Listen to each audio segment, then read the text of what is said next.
వాళ్ళని జ్ఞాపకం చేసుకుని వాళ్ళ కోసం ప్రత్యేకంగా కొన్ని గిఫ్ట్స్ పంచుతూ ఉండేవాడు.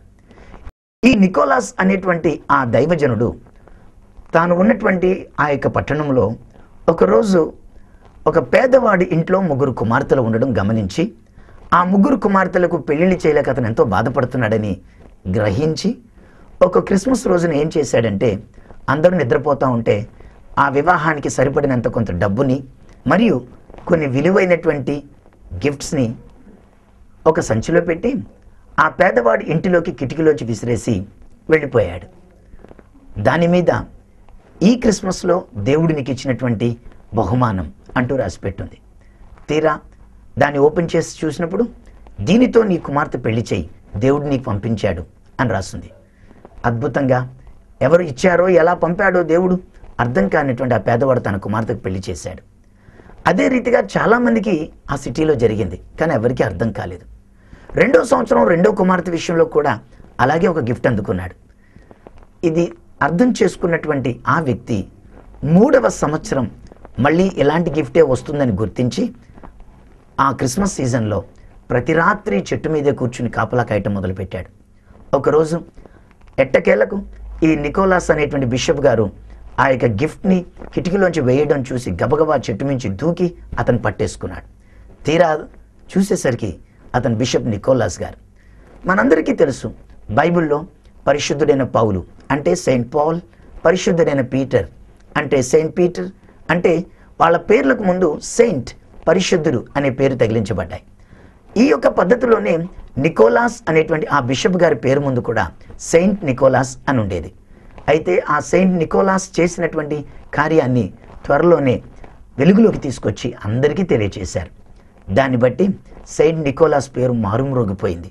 ప్రియులారా, వృద్ధాప్యమందు సెయింట్ నికోలాస్ తాను చనిపోయే ముందు ఒక క్రిస్మస్ సందేశాన్ని అందించాడు.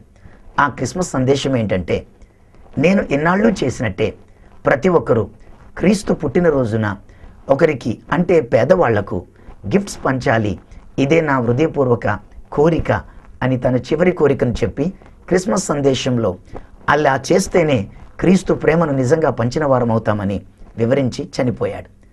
అది చాలా షాకింగ్ న్యూస్గా క్రైస్తవ ప్రపంచాన్ని కుదిపివేసింది. అంతేనండి, ఆ క్రిస్మస్ సీజన్లోనే ఎక్కడికక్కడ సెయింట్ నికోలాస్లు పుట్టుకొచ్చారు. రాను రాను ఈ సెయింట్ నికోలాస్లు ప్రపంచమంతటా వ్యాపించారు. ఈ సెయింట్ నికోలాస్లు బహుమానాలు ఇస్తూ వచ్చారు. అదేనండి నేడు వాడుకలో ఉన్నటువంటి శాంటా క్లాస్.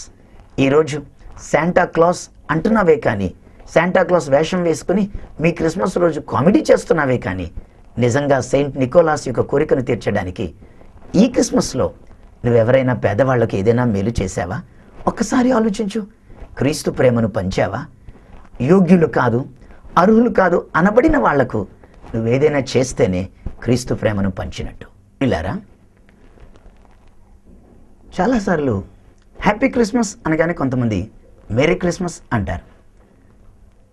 తెలియక మెర్రీని మేరీ అంటారు. కారణం మరియమ్మకు పుట్టాడు కాబట్టి మేరీ క్రిస్మస్ అనాలేమో అనుకుంటారు. అది కూడా కరెక్ట్ కాదు. హ్యాపీ క్రిస్మస్ అన్నప్పుడు మెర్రీ, MERRY, మెర్రీ క్రిస్మస్, అది కరెక్ట్. కొన్ని పల్లెటూళ్ళు అయితే హ్యాపీ క్రిస్మస్, మేరీ క్రిస్మస్ అంటూనే ఏదో అలా కాలక్షేపం చేసేస్తారు. హ్యాపీ అన్న సంతోషమే, మెర్రీ అన్న సంతోషమే. కాబట్టి హ్యాపీ క్రిస్మస్ అన్నప్పుడు మేరీ కాదు, మెర్రీ క్రిస్మస్ అనాలి. మెర్రీ క్రిస్మస్ అంటే ఈ క్రిస్మస్ రోజు నువ్వు పండగ చేసుకో, ఆనందించు, సంతోషించు అని అర్థం. ఈ సంతోషం నీకు ఎలా లభిస్తుంది?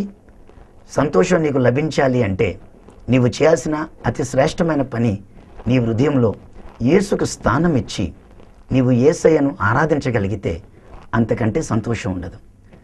సంతోషం అనేసరికి పార్టీలని, పబ్లని, డ్యాన్స్లని, ప్రోగ్రాంలని, లేకపోతే ఇంట్లో కేక్ కట్ చేసుకోవడం అని, కొత్త బట్టలని, గ్రీటింగ్ కార్డ్స్ అని, ఇలా ఎన్నెన్నో ఉన్నాయి.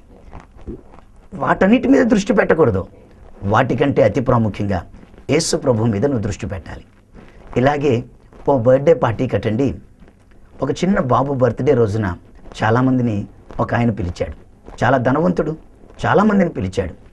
అందరూ వచ్చారు అతిథులు. ఆ తర్వాత మంచి మ్యూజిక్, డ్యాన్స్ ఇవన్నీ ప్రారంభమయ్యాయి. తాగుతూ తింటూ ఊగుతూ ఉన్నారు. వాళ్ళు అలా ఊగుతూ ఉన్నప్పుడు చెమట పట్టి ఒక్కొక్కరు వాళ్ళ కోట్స్ తీసేసి ఇసిరేయటం మొదలుపెట్టారు. తెలియక ఒక వ్యక్తి మొట్టమొదటిగా తన కోట్ని మైమర్చిపోయి ఏ బాబు అయితే క్రెడల్లో పడుకుని ఉన్నాడో ఆ బాబు క్రెడల్ మీద వేసేసాడు, అంటే ఉయ్యాల మీద వేసేసాడు.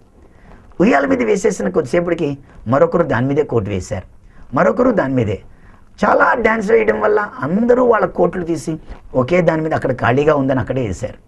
చాలాసేపు అయిన తర్వాత ఒక ముసలావిడ వచ్చింది. వచ్చి బాబు కోసం వెతికితే ఎక్కడా కనబడట్లేదు. ఆగండి ఆగండి, ఇంతకీ మీరందరూ ఏ బాబు పుట్టినరోజు కోసం ఇక్కడికి వచ్చారో ఆ బాబు ఏడి అని అడిగింది. అవును, ఇక్కడే ఉండాలని జాగ్రత్తగా వెతికితే ఎక్కడా కనపడలేదు. అయ్యో, ఇక్కడే కదా ఉయ్యాల పెట్టాం అంటూ ఒక్కొక్కరు కోట్లు తీసి చూసేసరికి ఏం జరిగిందో తెలుసా? అప్పటికే ఊపిరాడక ఆ చిన్న బిడ్డ చచ్చిపోయాడు. ఆలోచించండి, అందరికీ ఆ పండగ పేరు చెప్పి ఆ బర్త్డే రోజున తినడం, తాగడం, డ్యాన్సులు వేయటం, గంతులు వేయటం, పండగ చేసుకోవడమే ముఖ్యమైనది. కానీ ఏ కారణంతో వాళ్ళు అక్కడికి వచ్చారో అసలు బేబీ వాళ్ళకి లెక్క లేకుండా పోయాడు. ఈరోజు క్రిస్మస్లు కూడా అలాగే జరుగుతున్నాయి. ఈరోజు క్రిస్మస్ల్లో క్రీస్తుకు ప్రథమ స్థానం లేదు. బైబిల్లో యేసయ్య ఒక మాట అన్నాడు, ప్రభువా ప్రభువా అని పిలుచు ప్రతివాడు పరలోక రాజ్యంలో ప్రవేశింపడు, కానీ పరలోకంలో ఉన్న నా తండ్రి చిత్తము చొప్పున చేయువాడే పరలోక రాజ్యంలో ప్రవేశిస్తాడు. నేను మిమ్మల్ని అడుగుతున్నాను, ఈ క్రిస్మస్ రోజు నీవు నిజంగానే దేవుని చిత్తాన్ని జరిగిస్తున్నావా? ఒకసారి ఆలోచించుకో. ఆరో విషయానికి వద్దాం. అది స్టార్ గురించి. మన ఇంటిపైన స్టార్ వెలుగుతూనే ఉంది. ఆ స్టార్ని వెలుగుతున్నంతసేపు క్రీస్తు పుట్టక ముందు ఒక స్టార్ వచ్చిందని, ఆ స్టార్ జ్ఞాపకార్థం ఆ స్టార్ని ఆనాడు జ్ఞానులు వెంబడించారని, అలా వెంబడించబట్టే ఈరోజు మనం స్టార్ పెట్టుకుంటున్నామని. నిజానికి మీకు విషయం చెప్పాలి, జ్ఞానులను నడిపించింది నక్షత్రమే. నక్షత్రం వదిలేసిన జ్ఞానులు చాలా ఘోరమైన తప్పు చేసి అనేక మంది పసిగుడ్లు హతసాక్షులు అవడానికి కారణమయ్యారు. అయితే మళ్ళీ వాళ్ళు తప్పు తెలుసుకున్నాక ఆ స్టార్నే వెంబడించారు, అది గమ్యం చేర్చింది. ఈ మాట వింటున్న మీరు వినండి. ఎవరు అసలైన జ్ఞాని అంటే దానియేలు 12:3 రాస్తుంది. ఏమనగా, బుద్ధిమంతులైతే ఆకాశ మండలంలో జ్యోతులను పోలి ప్రకాశిస్తారు. ఎవరు అనేకులను నీతి మార్గం అనుసరించి నడుచుకున్నట్లు త్రిపుతారో వారు నిరంతరం నక్షత్రముల వలె ప్రకాశిస్తారు.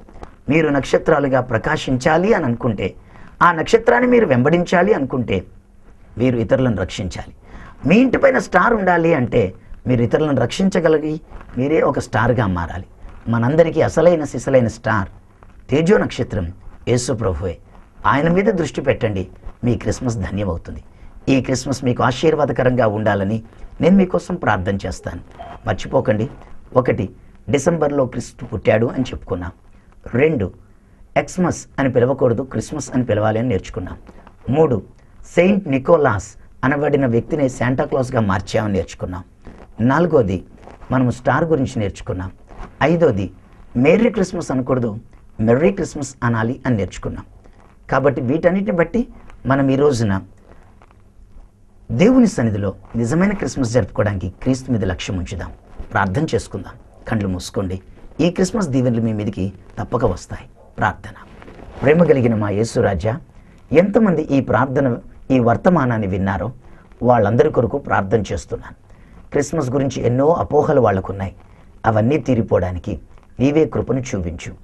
ఎంతోమంది మిడిమిడి జ్ఞానంతో అతి భక్తితో క్రిస్మసే లేదని, క్రిస్మస్ చేసుకోకూడదని, క్రిస్మస్కి సంబంధించినటువంటి అనేక విషయాలని తప్పుదారి పట్టిస్తున్నారు. వాటి నుంచి విడుదల పొంది నిజమైన క్రిస్మస్ని నీ బిడ్డలు అనుభవించడానికి, అన్నిటికంటే మరి విశేషంగా క్రిస్మస్ సందర్భంగా వాళ్ళ మీదకి నీ కృప సమృద్ధిగా దిగి వచ్చినట్లు వారు నిన్ను ఆరాధించేటువంటి ఆరాధికులుగా ఉండడానికి మీరే సహాయం చేయండి. నీ ప్రేమను పంచడానికి, నీ కొరకు నక్షత్రాలుగా ప్రకాశించడానికి ఈ సంవత్సరం కృపనివ్వండి. ఇదిగో రక్షకుడు అని పేరు పెట్టబడిన ఆ జనవరి 1 త్వరలోనే రాబోతుంది. ఆ దినం ఒక ప్రత్యేకమైన సందేశంతో నీ బిడ్డల్ని నింపి కృప చూపించండి. ఒక ప్రత్యేకమైన వాగ్దానాలు వారికి ప్రసాదించి 2009 వాళ్ళకి దీవెనకరంగా మారునట్లు ఈ క్రిస్మస్ దినము నుండే వాళ్ళకి మేలు కలుగు చేయండి. యేసు పవిత్ర నామంలో ప్రార్థిస్తున్నాం తండ్రి, ఆమేన్. మన ప్రభువు అయిన యేసుక్రీస్తు కృప మీ అందరికీ సదా క్రిస్మస్ దీవెనలు కలుగు చేసి ఆశీర్వదించును గాక. ఆమేన్. ఈ రోజు వర్తమానం ద్వారా మీరు దీవించబడ్డారా? అయితే మాతో పాలు పంచుకోండి. మీరు పొందిన మేలులు, సాక్ష్యములు ఉత్తరముల ద్వారా మాకు తెలియజేయండి. మీ సమస్యల కొరకు దైవజనులు ఏ జాషువా పట్టాభి గారు ప్రార్థిస్తారు. ప్రభు మిమ్మును దీవించుగాక.